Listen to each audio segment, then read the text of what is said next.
welcome back to another video ritomvlog Assam. আজি এটা নতুন ব্লগ নতুন ভিডিঅ' ল আপোনালোকক সকলোকে স্বাগতম জনাইছো। আজি হ'ল 5 ফেব্ৰুৱাৰী মানে সৰস্বতী পূজা। আজি সৰস্বতী পূজাৰ কাৰণে সবে ৰেডি হৈ আছে আৰু মই বিশেষকৈ ৰেডি হৈছো, অলপ দেখাবলৈ চেষ্টা কৰিম আপোনালোকক সৰস্বতী পূজাৰ ভিডিঅ'। আৰু এডাল আমাৰ ইয়াত সৰস্বতী পূজাৰ ফুল বুলি কয়, বিশেষ নাজানো, আপোনালোকে কমেণ্ট বক্সত জনাবচোন যোনে যোনে জানে। এইজোপা আৰু মই বেছিভাগ এই গাড়ীখন চলাওঁ। আজি এই গাড়ীখন ধুই লওঁ, যিহেতু সৰস্বতী পূজাত যাম আৰু মই গুৱাহাটীৰ পৰা আহোঁতে বহুত লেতেৰা হৈ আহিছিল। চাওক, ধুই লওঁ এখন ফাৰ্ষ্ট। আজি গৈ আছোঁ ঢেকীয়াজুলি হেল্ল' কেটি কলেজ।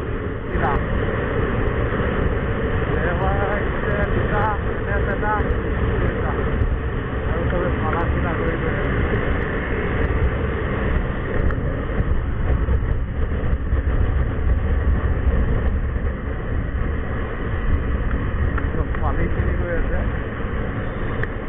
হৈ গৈছে দুজাৰ ফল আছিল পালি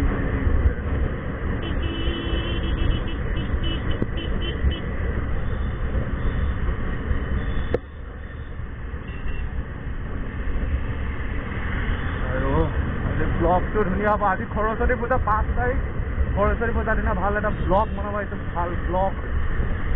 ব্লগৰ আৰম্ভণি চাওক। ঢেকীয়াজুলি টাউন আহি পাই গ'লো আৰু আমাৰ ঢেকীয়াজুলি টাউনতো ডাঙৰ জাহাজ এটা আছে, এইফালে দেখিব পাৰিছে বাছ চাইডে। এয়া ঢেকীয়াজুলি বাছ ষ্টেণ্ড।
পালি